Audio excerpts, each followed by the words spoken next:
The beautiful game, capped by a beautiful goal. Show me a team with better game management and I will show you the champions of Europe. A West Midlands derby decided by a Dendoncker stunner. A cracking team goal which we are going to break down because that is what we're about on this channel. Huge implications for both sides this one. But before we do that, I do have a question for you.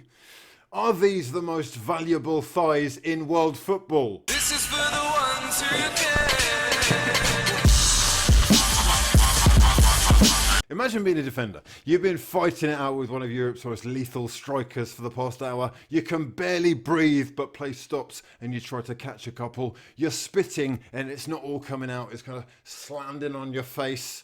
You look up and you see that Nuno is bringing on Adama Traore. And he came on and changed the game instantly. Johnny doing very well to win the ball back. He plays it into Adama, whose first touch takes it away from a man. Second touch puts him into space, and the third finds Jimenez out wide. Jimenez with the vision to look up and see the returning run from Johnny. Johnny takes it down. The extra stretch touch to get Dendoncker on the ball, and Dendoncker's left-footed finish was low down into the bottom corner and unstoppable. 1-0, and we know the rest. This is what they're so good at, controlling the game with the likes of Dendoncker and Moutinho, spreading play, constantly switching it out wide, this way, then that way. They take their time.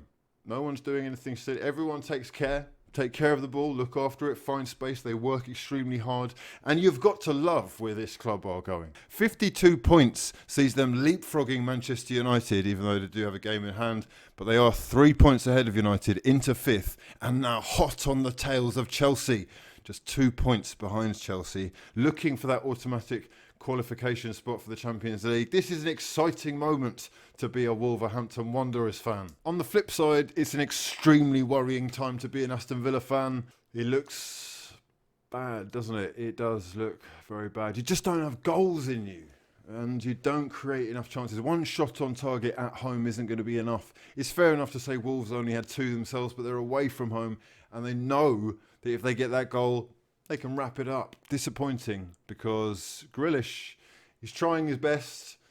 I mean, his calves are huge, and the ability to turn this way then that way is incredibly difficult for defenders. His final ball let him down a little bit today, but exceptional talent that I would like to see stay in the Premier League. We've got Nyland in goal, who had an absolute nightmare, nearly conceded very early on, throwing the ball wildly into the air. Target went down after about 5 minutes with a hamstring injury, and yeah, it was just a troublesome day for Aston Villa, really, wasn't it? Mings picking up a yellow card for his efforts, and that midfield of Luiz, Nakamba, Hourihan and Grealish really did struggle to create anything quality for Wolves. Patricio got involved at a couple of crucial moments as well. Absolutely quality signings that they've made. I think it's Jorge Mendes, that is the super agent running things at the club. I'm sure they're not going to say that, but I'm pretty sure. And it's quite incredible to think that they've not spent that much money, really. Maybe £100 or so million for Jimenez, Moutinho, Adama, Jota, Patricio. I mean, it's great business that they're doing, and in stark contrast to other super agents at other wannabe big clubs. Difficult day for Dean Smith, but Nuno is such a good manager, and he demonstrated that with his timing of the Adama substitution, which caused absolute havoc and gave them that little bit more energy. He is an exceptional physical specimen, but he really has honed in on his technique of late. He has improved his final decision, his final ball, and it's just so incredibly effective. And I think the best option when you're defending against him is just to foul him, because otherwise he will pass you. I'm actually thinking how much he's worth. Will he be on the radar of some big clubs? Because the numbers are phenomenal, and they were phenomenal. Well, they have been phenomenal for quite some time, but I think people have really started to take notice now. And I wouldn't be surprised to see a bid or two made. Maybe they have got such a stranglehold on this project of theirs that they'll be able to keep hold of him. But right now, he is the most electrifying talent in the league. I think 1 defeat in 12 Premier League games. Quite sensational stuff from Nuno. Let's have a look at the remaining fixtures. Oh, would you believe it? Oh, God. Arsenal at home, away at Sheffield United, at home to Everton, away at Burnley, Crystal Palace at home, away at Chelsea. Oh, goodness gracious me, that's going to be a spicy one. We've got lots of entertaining games coming your way. We're going to be covering as many of them as we possibly can on this channel. Make sure you are subscribed if you're new and drop the video a damn like if you breathe oxygen. Chelsea or Wolves? Très intéressant. Just 2 points separating the two clubs now, and Chelsea's next game is against West Ham, Watford, Crystal Palace, Sheffield United, Norwich, Liverpool, Wolves. Ooh. I mean, on paper that isn't that difficult. That looks like one of the easier run-ins, and they should be fairly confident. It's going to be one hell of a race. Who have you got down? Who are your favourites? Two contrasting tales, isn't it, really? Villa haven't won since January, and Wolves have got 7 clean sheets in the last 8 games. It's not fair, is it? Nuno's got a dammer to bring on, and Villa were bringing on McGinn. And McGinn's great. He's great. He's a good midfielder. Quality on his day. But the striker, the new signing, Samatta. First Tanzanian to play in the Premier League. 7 goals in 20. In Belgium for Genk, who've got a fantastic record of selling great players like Ndidi or Benteke or Kevin De Bruyne, I think, came from there. Leon Bailey. There's a lot of players who've come through the ranks of Genk and have ended up being absolutely first-class signings. I'm not totally convinced that Samatta is one of them. It's nice to see, though, in the replies to that signing tweets, that he's got all of Tanzania behind him. He is making history. Tanzanians are proud of you. You only have one task of putting the ball at the back of the net. Bro, you got one job. Come on. Your dream may well have been to play in the Premier League, but you're not going to be there for much longer if you carry on like this. My young son. Oh, his agent? Who's his agent? Let's have a look at Aston Villa's fixtures and see if survival is even possible.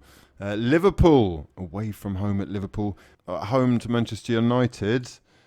Then Crystal Palace, Everton, then Arsenal and West Ham. That is tough. That is tough. You're playing Arsenal, Manchester United, Liverpool, and I wouldn't expect you to get anything from any of those games. Maybe from Arsenal, let's be realistic. Arsenal, the Santa Claus of the Premier League, giving out points. Point! You want some points? Points for everyone. But apart from that, everybody there has something to play for. Maybe apart from Everton, do they? Maybe they're playing for Europe, Everton. Are they playing for Europe?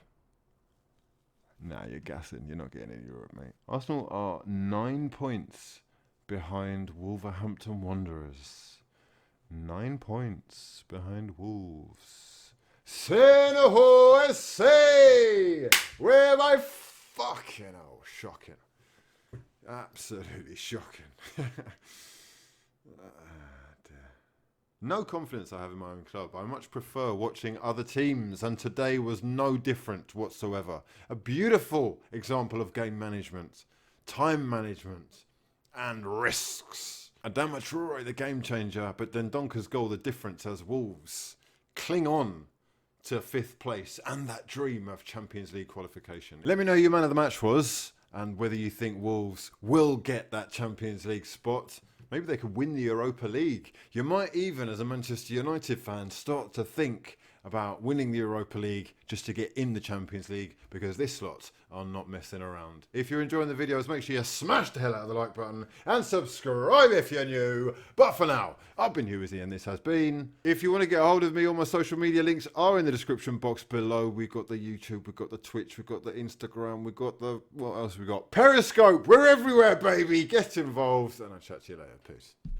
What I know is the recipe for success. It's hard work and consistency on your day. And the best way to do that is focus. What you have to do on a daily basis. Don't look ahead of you. Focus on the best way to deal with your present. This is what we do. I'm very proud of the work that we've been doing since we started in Championship. Like you said, I think we begin to build something.